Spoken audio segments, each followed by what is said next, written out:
Zero criminal charges isn't the same as zero criminal activity, Emily observed. Prescott laughed, a genuine sound of appreciation. I like you, Ms. Martinez. You understand how business actually works. The Daniels woman in Meadowview County got caught because she was sloppy and emotional. She made it personal, which was her fatal mistake. We keep it purely transactional and maintain plausible deniability at every step. Tell me more about your current opportunities, Emily said, leaning forward with interest. Over the next hour, Prescott outlined their entire operation. The Whitmore Dairy Cooperative was their primary target, but they had identified 6 additional agricultural properties in Sterling County for acquisition. They'd embedded personnel in county government to control inspections, permits, and zoning decisions. They'd established relationships with county commissioners through campaign contributions and consulting fees. They'd even purchased the local newspaper to control media narrative about development and economic progress. The beauty is in the system, Prescott explained. We don't bribe officials in crude ways that leave evidence. We hire them as consultants, pay their spouses for legitimate services, make charitable donations to causes they care about. Everything is technically legal but creates a web of obligation and mutual interest. And when property owners resist, Emily asked, we escalate systematically, David Chen interjected. Start with official violations and fines that create financial pressure. If that doesn't work, we find other pressure points. Family members with businesses that need permits. Elderly relatives in assisted living facilities we happen to own. County services that can be delayed or complicated. We never threaten directly. We just create situations where selling becomes the path of least resistance. Victoria Landry added, the legal structure is crucial. Every acquisition goes through legitimate channels with proper documentation. If anyone later questions our methods, we have paper trails showing voluntary sales, legitimate business transactions, and compliance with all applicable laws. The pressure tactics happen off the record through intermediaries who can't be connected back to us. Emily's recording devices captured every word, every admission, every detail of a criminal conspiracy that spanned multiple states and destroyed dozens of families. But we needed more. We needed evidence of specific criminal acts, not just testimony about methods and philosophy. I'm very interested in partnering with your organization, Emily said, but I'd want to see your operation in action before committing significant capital. Could I observe how you handle the Whitmore acquisition? Prescott considered this carefully. That's reasonable. We're implementing the next phase this week. The health inspector is conducting a follow-up inspection that will find additional violations requiring immediate remediation. We're estimating the cooperative will need to spend $400,000 to achieve compliance. Money they don't have. That's when we make our second offer, lower than the first with a 72-hour deadline to accept. And if they still refuse, then we move to phase 3, Prescott said with a cold smile. But that rarely proves necessary. Once people understand their situation is only going to get worse, they make rational decisions. After the meeting, Emily returned to Janet's office where I was monitoring the audio feed. We sat in stunned silence listening to the recordings, overwhelmed by the scope and sophistication of the criminal enterprise we'd uncovered. This is so much bigger than Patricia's operation, Janet said. They've industrialized the process of stealing family farms. We have testimony about their methods, but we need to catch them in the act, I said. We need recordings of them giving illegal orders, making fraudulent inspections, or bribing officials. We need evidence of specific crimes happening in real time. Agent Williams agreed when we sent her the recordings. This is excellent for establishing conspiracy and intent, but we need more for prosecution. Can you maintain the undercover operation and document their actual criminal activities? Over the next 2 weeks, Emily deepened her relationship with Prescott's organization while we prepared to document their crimes. Janet quietly installed security cameras at the dairy cooperative to capture any suspicious inspection activities. Thomas and his construction crew set up surveillance equipment around county offices to monitor the embedded Desert Ridge employees. Maria, who'd become invested in protecting her cooperative, convinced other farmers to participate in gathering evidence. The follow-up health inspection happened on a Thursday morning. Richard Chen arrived with another inspector, a woman named Laura Mitchell who'd also transferred from Maricopa County. What they didn't know was that every room in the dairy facility now had hidden cameras and microphones. We watched from Janet's office via live feed as Chen and Mitchell conducted what appeared to be a legitimate inspection but was actually a masterpiece of bureaucratic fraud. They documented violations that didn't exist, photographed conditions they claimed were non-compliant, but actually exceeded regulatory standards, and issued citations for equipment that was newer and better maintained than regulations required. This pasteurization unit is operating at temperatures below required minimums, Chen stated while examining equipment that was clearly displaying proper temperatures on its digital readout. But the display shows 162 degrees, Sarah Whitmore protested. That's well above the 161-degree requirement. Display readings can be inaccurate, Chen said dismissively. Our handheld thermometer shows 157 degrees. Held up a device that we later determined had been deliberately miscalibrated. They spent 3 hours documenting fictional violations while we recorded every fraudulent claim, every manipulated measurement, every fabricated compliance issue. By the time they finished, the cooperative faced citations requiring $380,000 in remediation work for problems that didn't actually exist. 2 days later, Desert Ridge Development made their second offer, $1.8 million for the 200-acre property, take it or leave it within 72 hours. The offer letter explicitly referenced the health violations and suggested that selling was preferable to prolonged regulatory battles that would certainly result in operational shutdown. That same day, Emily had another meeting with Prescott, this time with her investment proposal. She'd supposedly reviewed their operation and was prepared to invest $5 million in exchange for partnership in future acquisitions. Prescott was delighted, seeing her as both a source of capital and validation of their business model. We're closing the Whitmore deal this week, Prescott told her over lunch. They'll accept our offer once they understand their options have run out. Then we can begin development plans for the resort property. Your investment would be perfectly timed for maximum return. What if they don't accept? Emile. The Orchard Guardian, a tale of community. Justice picture me standing amid what remains of 3 decades of family heritage, a 40-acre fruit orchard that someone attempted to demolish at dawn while I slept, complete with fabricated authorization paperwork and construction documents, bearing a signature I never penned. The perpetrator intended to erect an upscale vacation property on land my ancestors cultivated for generations. Her miscalculation? I oversee construction authorization for this entire jurisdiction and have managed every development application in this region for a decade and a half. The air carries the heavy scent of machinery exhaust blended with the cloying aroma of damaged fruit tree. Flowers trampled into mud beneath my steel-toed footwear. That excavation equipment behind me still radiates warmth from its destructive work, having obliterated everything 3 generations built. She corrupted building inspectors, manufactured evidence of financial misconduct against me, attempted to seize my elderly neighbor's property through loan default, and even secured financing from organized crime networks in Arizona, confident in her inevitable victory.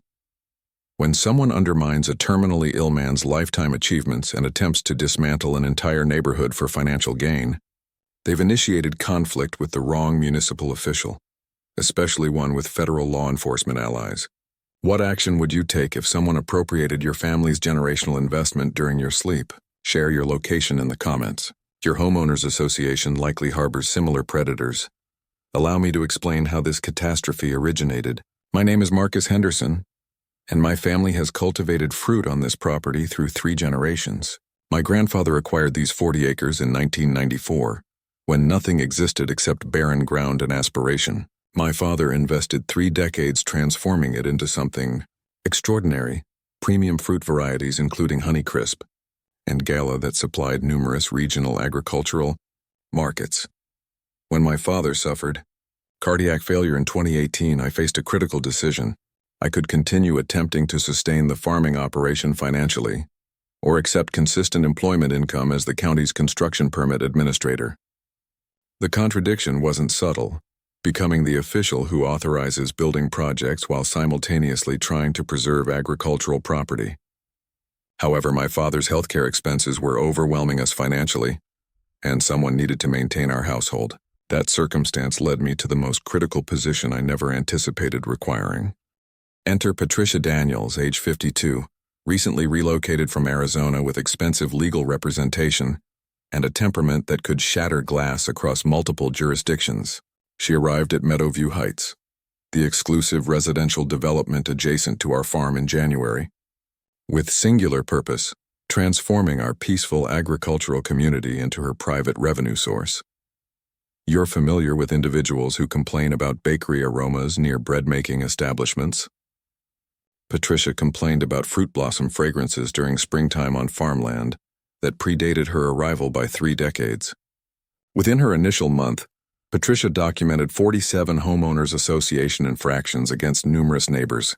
The distinctive sound of her luxury footwear, striking courthouse tile, became the auditory representation of our collective anxiety. She appeared at every administrative meeting carrying a substantial leather document case, photographing everything with professional equipment, as though documenting humanitarian violations rather than my 3-decade-old agricultural machinery. The situation became personal when she assessed my farm with a $15,000 environmental correction charge, alleging my water distribution system violated an obscure municipal health regulation. When I requested documentation of the specific violation, she presented paperwork bearing my signature on it, except I'd never encountered that document previously. She'd falsified my name on a regulatory compliance agreement I never executed. That evening, seated in my kitchen with the metallic taste of anxiety coating my mouth, I examined legal paperwork beside my father's vintage farming records. The coffee grew cold as I reviewed page after page of bureaucratic complications, attempting to comprehend how someone could simply appropriate your signature and render it legitimate. Fortunately, I maintained allies. Maria, my assistant administrator at the Permits Division, had worked municipal government for 2 decades and could detect bureaucratic corruption across considerable distances. And Thomas, the regional contractor who'd assisted my father constructing our storage building, had already experienced pressure from Patricia to overcharge neighbors for mandatory renovations. Patricia operated according to a pattern.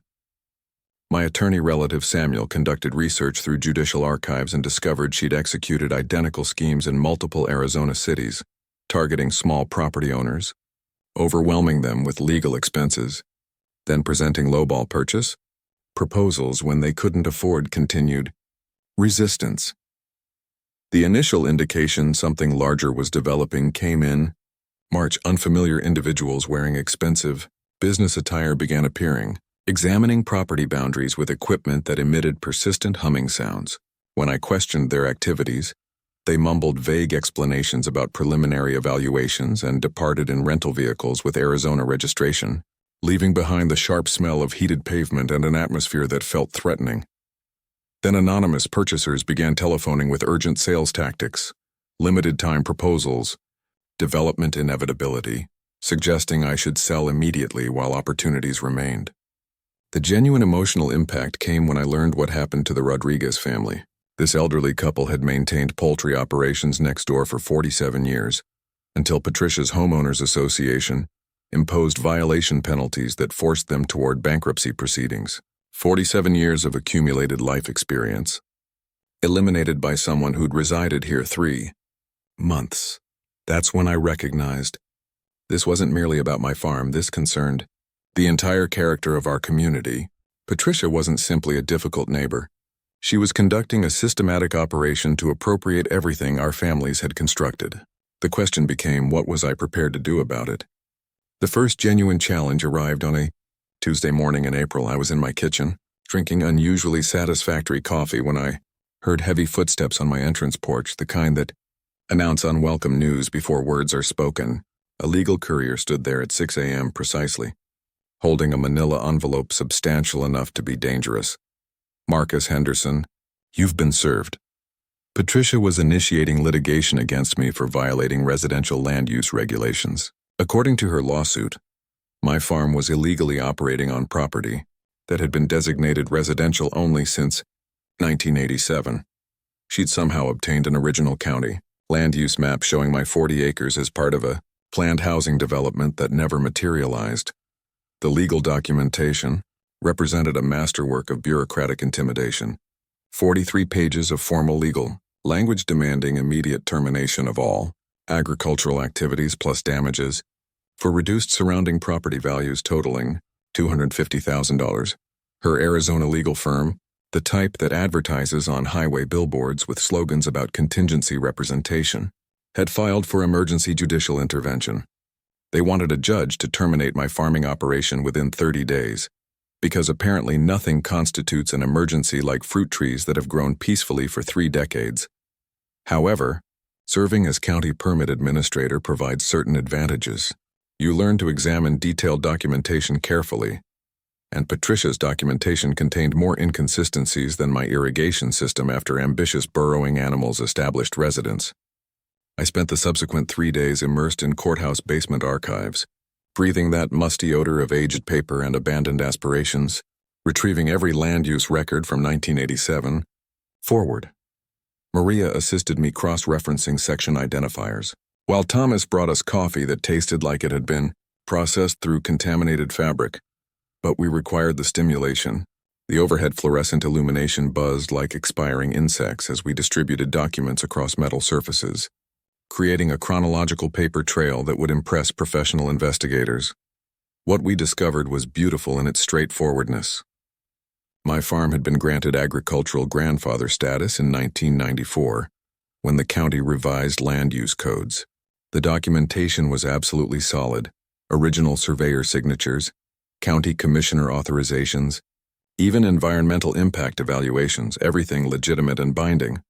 More significantly, Patricia's evidence was completely fabricated. Her land use map referenced section numbers that didn't exist until 2003. The county authentication seal was incorrect, missing the small eagle that had been incorporated in 1995, and the surveyor who supposedly authorized it had died in 1986, a full year before the map was allegedly created. Samuel, my attorney relative, nearly choked on his beverage when I presented him the evidence. Marcus, she didn't just misrepresent facts to the court. She fabricated government documentation. That's a federal criminal offense. The unexpected development came when Samuel conducted deeper investigation into Patricia's legal history. She'd filed identical litigation in Arizona.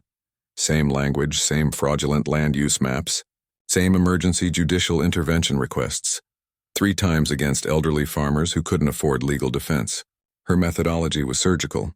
Target property owners over 65, file complex litigation with expensive legal representation, then propose settlement purchases at 30 cents per dollar when legal expenses started accumulating. In Arizona, she'd acquired 4 farms this method, demolished them, and constructed commercial properties. I remember standing in my fruit orchard that evening, observing the sunset illuminate the trees golden, realizing I wasn't merely fighting for my property. I was fighting for every small landowner who'd been destroyed by someone with deeper financial resources and fewer ethical principles. The sound of my printer, operating for 2 consecutive hours, became the soundtrack of my counteroffensive. I filed a 47-page response including every fabricated document, every legal precedent, and every piece of evidence demonstrating Patricia's systematic fraud. I didn't stop there. Utilizing my access to the county permits database, I retrieved every construction authorization for Meadowview Heights.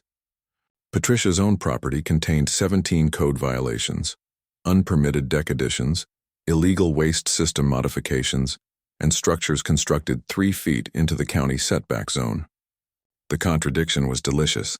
She was demanding I follow land use regulations while flagrantly violating them herself.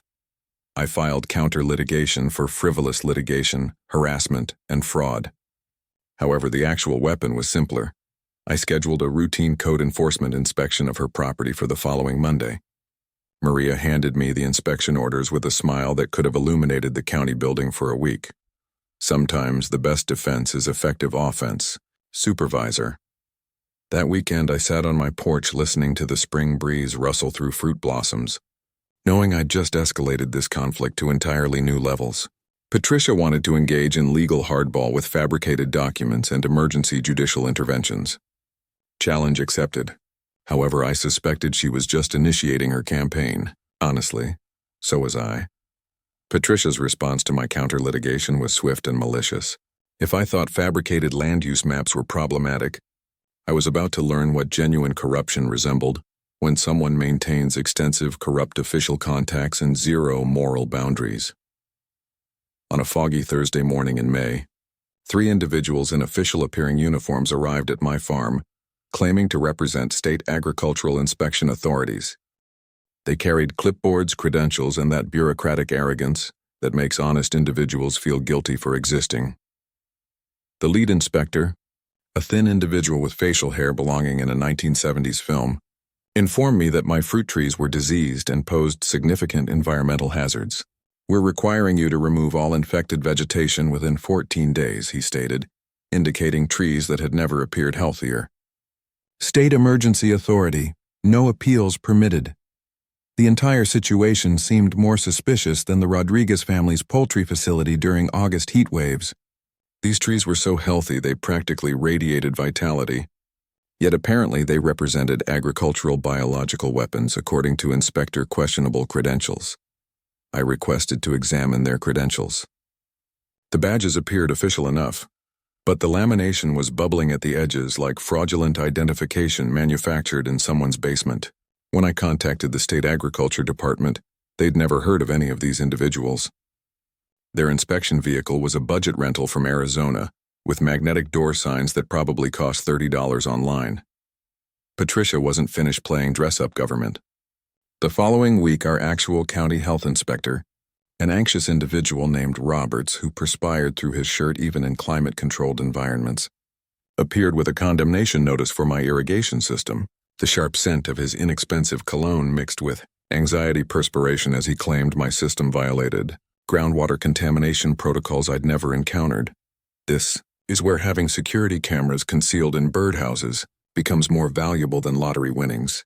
I observed Roberts inspect my perfectly functional irrigation for approximately 10 minutes, then enter his county vehicle where Patricia was waiting with a manila envelope.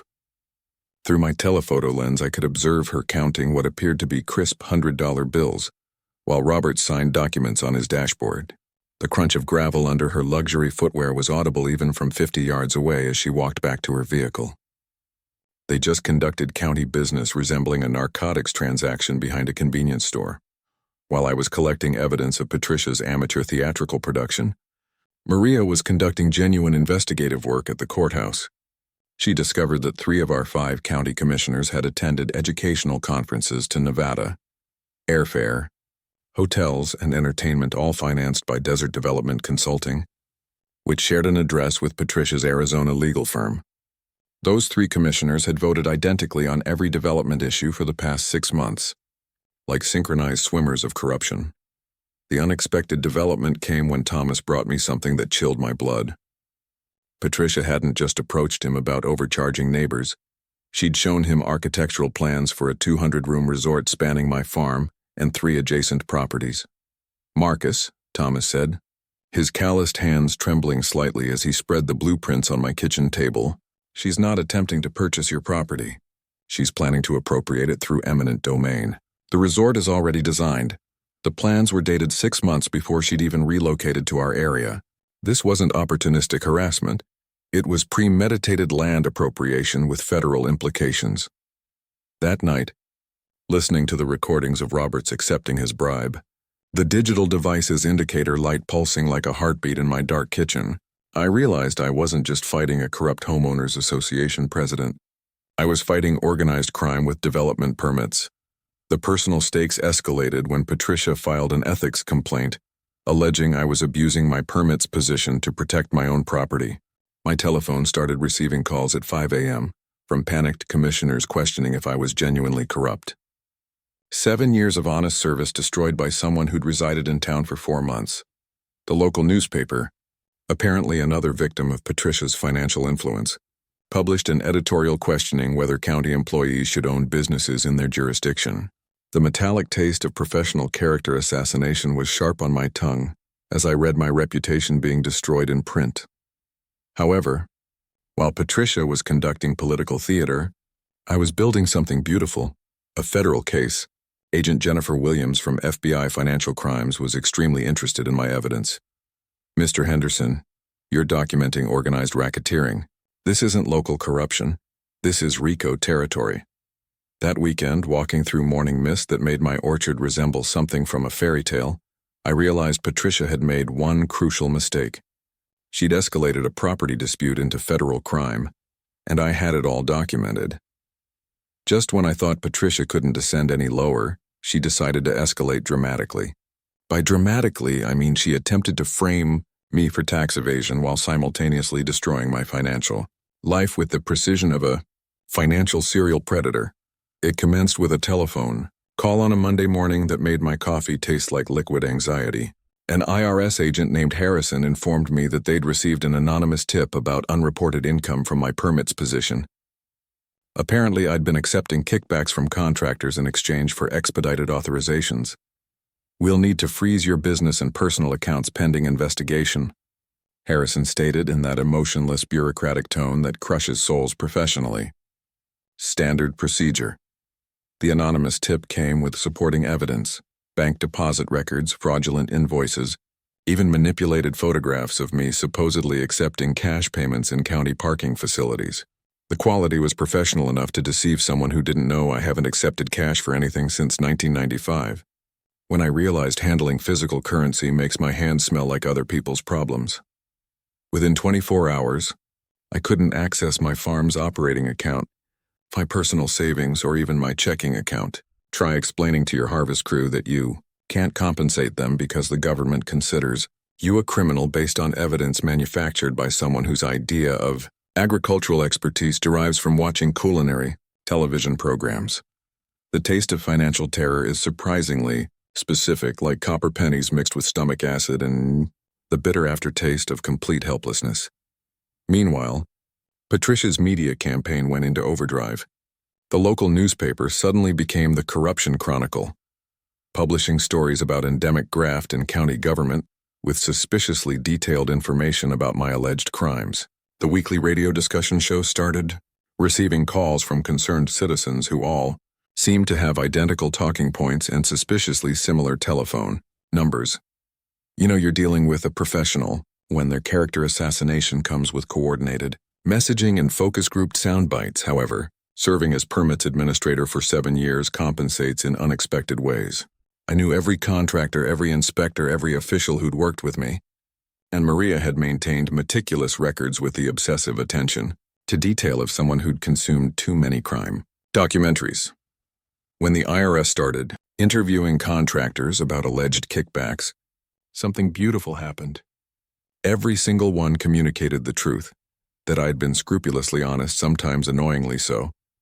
Thomas actually laughed when they questioned if I'd ever accepted bribes. "Marcus Henderson? That man makes Boy Scouts appear morally flexible. He once made me redo a permit application because my signature was in blue ink instead of black. The unexpected development came when I was reviewing Patricia's latest permit application for what she called a pool house renovation. The sharp scent of her expensive perfume still lingered on the documents she'd handled personally, probably to gloat. The application referenced property boundaries that didn't match county records. Her lot appeared to be 2 acres larger than what she actually owned. I retrieved the original survey, then cross-referenced it with current geographic information system mapping. The computer screen's blue glow reflecting off my increasingly hollow cheeks revealed a staggering discrepancy. She'd been claiming ownership of 2 acres of county wetland preserve, protected environmental land that couldn't be developed under federal law. She wasn't just misrepresenting property boundaries. She was claiming to own land belonging to the American people. While I was discovering Patricia's land appropriation, the community was buckling under her accelerated harassment campaign. The Rodriguez family received a foreclosure notice after 47 years in their home. Mrs. Garcia got cited for unauthorized vegetable cultivation in her own backyard. Apparently, tomatoes are now weapons of mass property devaluation. Every elderly neighbor was receiving homeowners association fines designed to force them out. The smell of fear was becoming as common in our neighborhood as the scent of fruit blossoms. The personal cost was mounting like interest on a predatory loan. My daughter called from university, her voice tight with tears, upset about social media posts claiming her father was a corrupt government official. My elderly mother was afraid to answer her telephone after receiving threatening calls about her criminal son. The breaking point came when I realized the scope of Patricia's plan. She wasn't just targeting my farm. She was systematically destroying the entire rural character of our community. The wetland she was claiming would become the golf course for her resort. I sat in my father's vintage chair that night, the leather cracked and worn smooth by decades of honest work, holding soil sample results confirming endangered salamanders lived in our irrigation ponds, the same ponds that Patricia's fraudulent inspectors had attempted to condemn. The irony was perfect. She was attempting to destroy protected habitat to construct her monument to greed. That's when I stopped playing defense and started playing offense. Time to demonstrate to Patricia what happens when you declare war on someone who controls the permits for your entire criminal enterprise. The incriminating evidence came in the most ironic way possible. Patricia needed my authorization for her resort permits, which meant every document had to cross my desk. And that's when I discovered she'd made the kind of mistake that only happens when criminals grow too confident in their own cleverness. Hidden in the 73rd page of her environmental impact assessment was a clause that chilled my blood, the paper feeling suddenly heavy in my hands like it was manufactured from lead instead of fiber. Her original homeowners association purchase agreement contained a provision I'd never encountered before. Development rights contingent upon cessation of agricultural use within designated impact zone. She hadn't purchased a homeowners association presidency. She'd purchased a demolition contract. Patricia had specifically targeted Meadowview Heights because my farm was the keystone property. Remove agriculture from the area, and suddenly land use restrictions protecting rural character would disappear. It was like removing one card from a house of cards, except the cards were people's lives and the house was our entire community. The financial web was even more sinister. Using Secretary of State business records, I traced the shell company ownership through a maze that would make a tax attorney weep with admiration.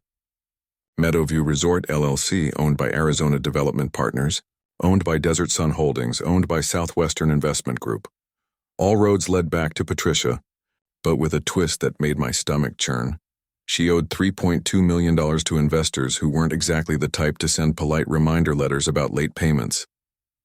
The resort wasn't her dream project. It was her only escape from bankruptcy, lawsuits, and potentially physical harm adjustment therapy. The technical revelation that transformed everything came when I analyzed the environmental surveys for her resort.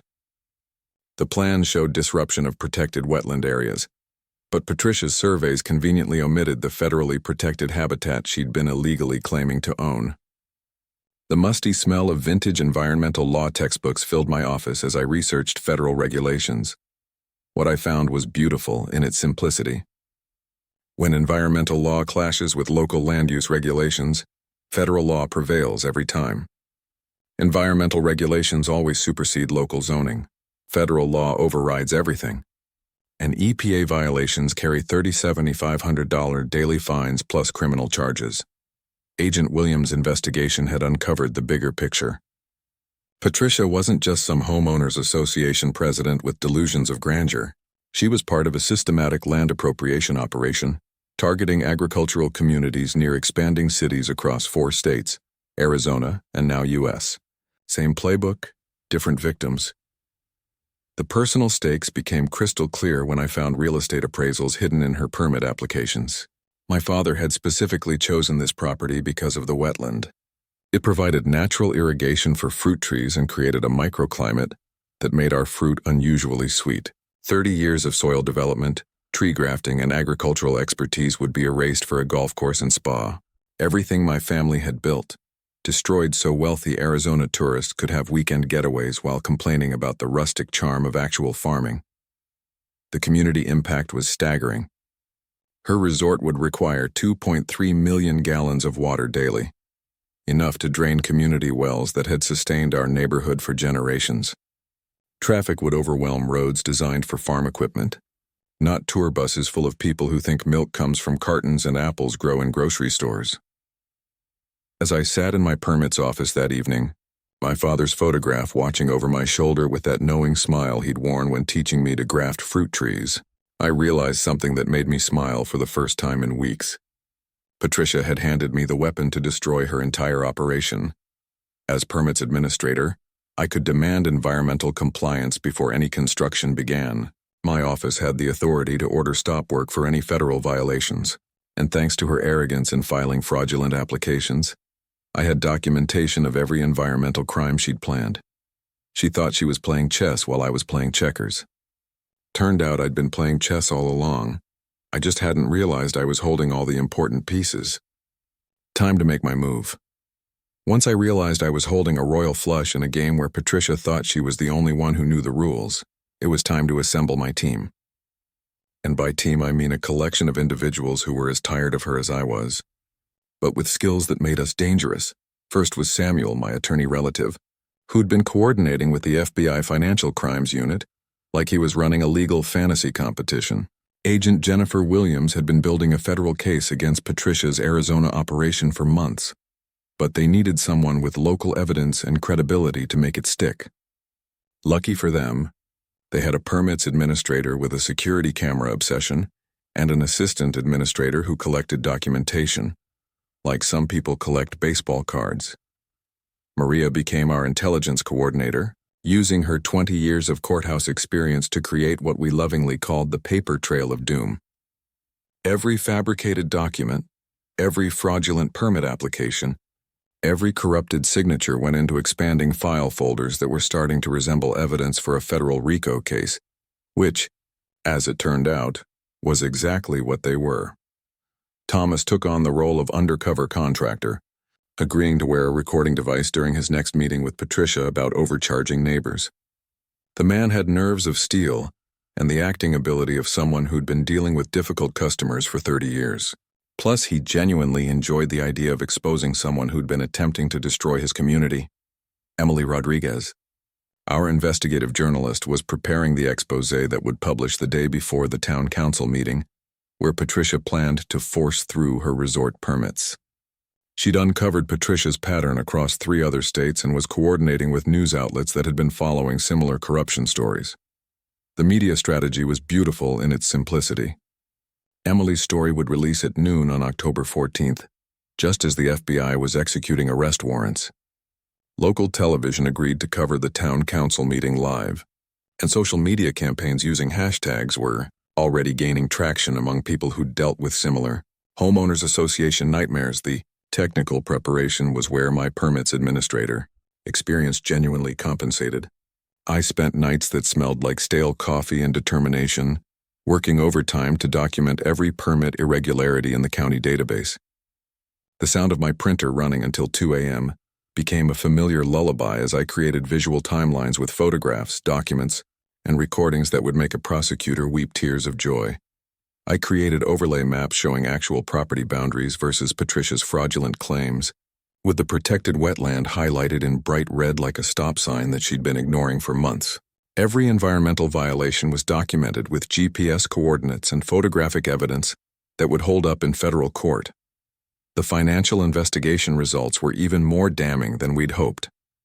Patricia's Arizona investors turned out to be shell companies for organized crime-connected developers who'd been using casino money laundering operations in Nevada. The FBI Financial Crimes Unit was now treating this as a full RICO case with organized racketeering implications. While I was building the legal case that would destroy Patricia's operation, environmental testing confirmed what my father had always known.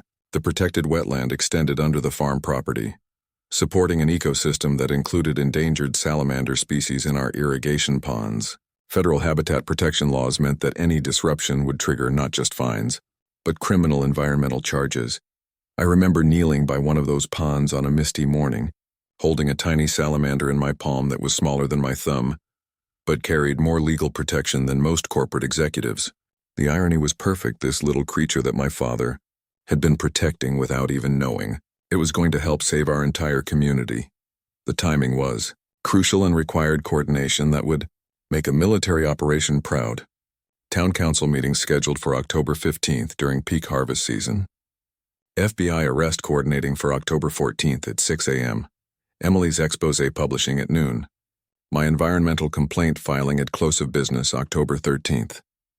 The final community organizing meeting was held in the school gymnasium, packed with neighbors who'd suffered months of Patricia's harassment.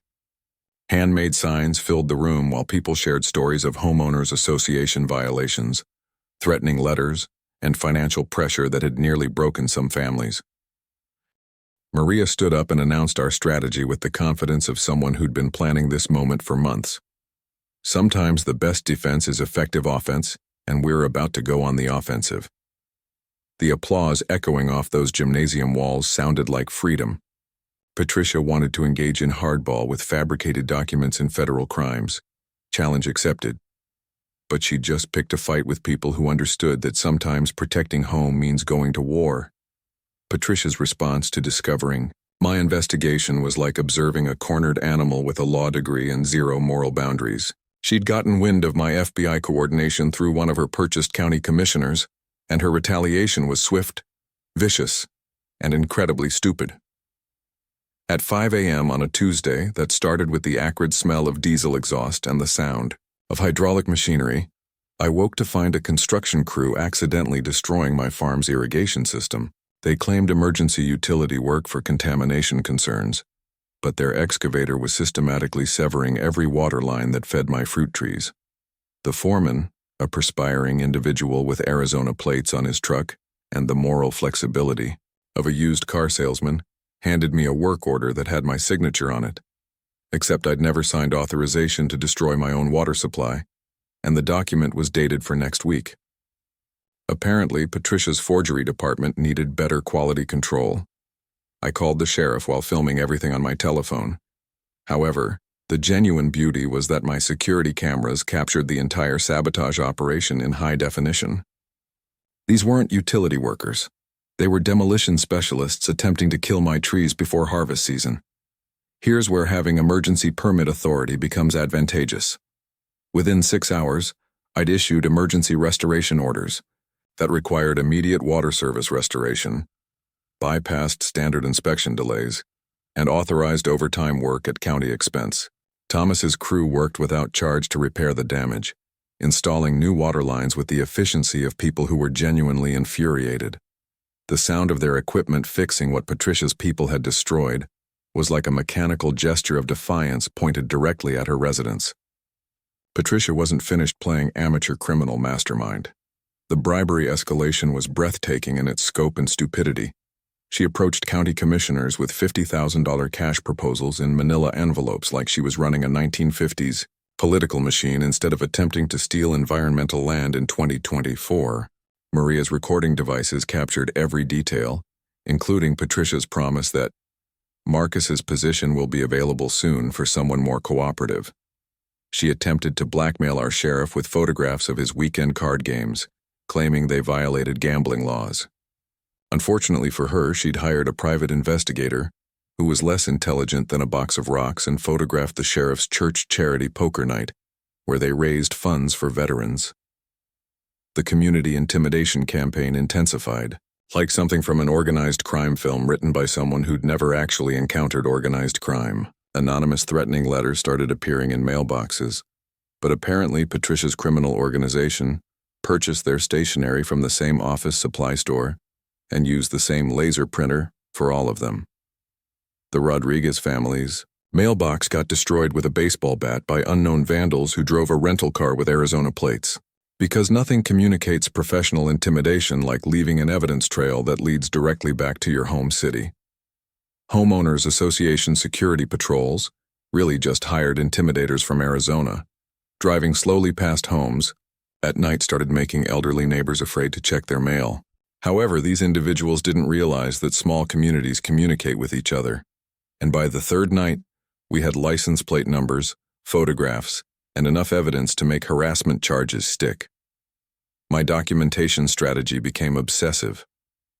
Every threatening letter went into evidence containers for handwriting analysis.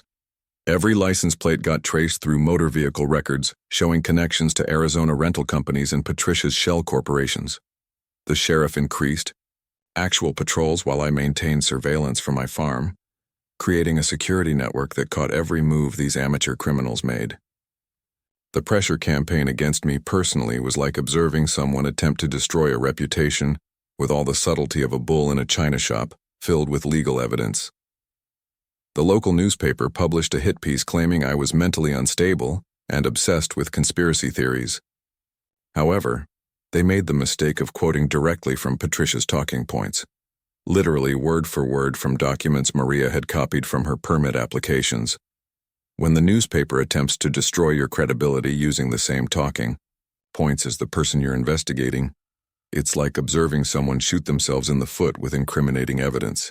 Patricia filed an injunction to prevent me from processing any permits in my own jurisdiction. Claiming conflict of interest made all my decisions invalid. She attempted to fast-track resort permits through state-level override. Apparently not. Understanding that environmental regulations don't care about your legal maneuvering timeline, the unexpected development came when I used my official access to monitor all permit activity countywide and discovered Patricia filing permits under multiple fraudulent company names: Desert Sun Holdings, Arizona Development Partners, Southwestern Investment Group. She was literally filing permits against herself to create the appearance of multiple interested developers. It was like observing someone play chess against themselves and still somehow losing. That night, standing in my fruit orchard with the taste of determination sharp on my tongue, I realized Patricia had made the classic mistake of escalating a local dispute into a federal crime spree while leaving evidence everywhere like a criminal scavenger hunt. She wanted to engage in hardball. Fine, but she just brought forgery to a federal investigation. With 72 hours until Patricia's groundbreaking ceremony, she went into full panic mode and decided to accelerate her timeline like someone who'd never heard the phrase, haste makes waste. Or in her case, haste makes federal evidence. At 3 a.m. on October 12th, the rumble of diesel generators and the harsh glare of construction floodlights transformed my peaceful agricultural neighborhood into something that resembled an extraterrestrial invasion directed by someone with absolutely no respect for noise ordinances. Patricia had brought in an out-of-state crew working around the clock to clear land without permits, claiming emergency environmental remediation exemption from county oversight. The smell of freshly cut wood mixed with diesel exhaust and the acrid scent of chainsaw petroleum as they started demolishing trees that had been growing since before Patricia was born. The sound of ancient oaks falling in the middle of the night was like listening to history being murdered with power tools. However, serving as permits administrator for 7 years compensates significantly. I know every exemption in the regulations, and emergency environmental remediation requires actual environmental emergencies, not manufactured development schedules. I was out of bed and on the telephone with the EPA at 3:15 a.m., issuing immediate stop work orders that carried federal enforcement authority. By 6 a.m., sheriff's deputies were serving cease and desist orders, while EPA enforcement agents established a federal hold on the entire property. The media war that erupted was like observing someone attempt to fight a forest fire with gasoline-soaked rags. Patricia's Arizona public relations firm launched a social media campaign painting me as a corrupt obstructionist who was blocking economic development and employment creation. They claimed the resort would bring 200 jobs and $15 million in annual tax revenue. The fraudulent grassroots campaign was beautiful in its transparency. Hundreds of social media accounts with generic names posting identical messages about supporting economic progress. Unfortunately for them, Maria had been tracking internet protocol addresses and discovered that 90% of the local support was originating from computers in Arizona and Nevada. Emily countered with her investigation showing Patricia's fraud pattern across multiple states, complete with photographs of demolished farms and displaced families. The hashtag started trending nationally among people who dealt with similar homeowners association nightmares and land appropriation schemes. The physical intimidation escalated to levels that would make professional criminals embarrassed about the amateur operation. My truck tires got slashed in the county parking garage by someone who left fingerprints on the valve stems and dropped an Arizona hotel receipt at the scene. The threatening voicemail was even more pathetic. "Drop this investigation or your family pays the price," delivered in an accent that screamed individual from Arizona attempting to sound intimidating. They might as well have introduced themselves and left contact information. Security cameras at my farm caught masked figures testing perimeter defenses, but these individuals drove vehicles registered to Patricia's shell companies and parked under street lights that illuminated their license plates like a criminal photography workshop. Thomas started providing armed protection, carrying a shotgun that had seen action in 3 deer seasons and appeared capable of stopping a charging rhinoceros. The man took personal offense at people threatening his community and had the moral clarity that comes from 40 years of honest construction work. The political pressure reached levels that would make a Washington lobbyist proud. County commissioners received anonymous complaints about my abuse of authority, but the complaints were typed on letterhead from Patricia's Arizona law firm with the letterhead badly photocopied out. State officials demanded investigation of my conflict of interest, apparently not understanding that investigating crimes committed against your own property isn't conflict of interest. It's called being a victim with access to evidence, and Samuel worked overtime, filing appeals and injunctions that protected my position, while federal investigators built their case. The sound of his printer running until dawn became a familiar counterpoint to the diesel generators that Patricia's crew kept operating despite the stop work orders. The unexpected development came when I discovered that Patricia's construction crew included convicted felons from Arizona using equipment reported stolen from Arizona construction sites. Environmental testing revealed they'd been illegally dumping contaminated soil from previous projects, transforming her resort site into a toxic waste repository. Federal investigation intensified like observing a slow-motion avalanche of justice. FBI Financial Crimes established surveillance posts around the resort site. EPA enforcement opened criminal investigations for wetland destruction. IRS agents raided Patricia's Arizona offices and froze additional accounts across 3 states. I became a protected federal witness with Marshal Service security, which meant professional protection instead of relying on Thomas's deer hunting skills. Though honestly, his intimidation factor was probably higher than most federal agents. Standing in my orchard that final night before the ceremony, breathing air that still carried the scent of fruit blossoms despite the construction chaos, I realized Patricia had transformed a property dispute into a federal crime spree with enough evidence to fill a small library. Tomorrow would be her moment of triumph or her complete destruction. Either way, I'd be there with cameras recording. October 14th dawned crisp and clear, the kind of morning that makes you believe in justice and the possibility that sometimes the righteous actually prevail. The groundbreaking ceremony was scheduled for 10 a.m. at the resort construction site with state politicians, local media, and invited investors all gathered to observe Patricia's moment of triumph. The irony was delicious. She'd chosen the exact location where my father used to sit and plant his fruit orchards, now converted into a stage for her own destruction. Emily's expose had released at 9:30 a.m. across multiple news outlets with headlines that must have made Patricia's morning coffee taste like liquid regret. Homeowners Association President's multi-state fraud ring exposed, an Arizona crime family's agricultural land appropriation scheme uncovered. Social media exploded with hashtags trending nationally as people shared their own homeowners association horror stories. By the time the ceremony started, the crowd included more FBI agents in plain clothes than actual supporters, though Patricia didn't seem to notice the subtle shift in energy. She stood at the podium in a designer suit that probably cost more than most people's monthly mortgage, holding a golden shovel like she was about to excavate her own grave, which metaphorically speaking she was. Today, we break ground on Meadowview's bright future, she announced in that shrill voice that could strip paint from a barn door. We've overcome corrupt local officials and environmental extremists to bring employment, prosperity, and modern development to this community.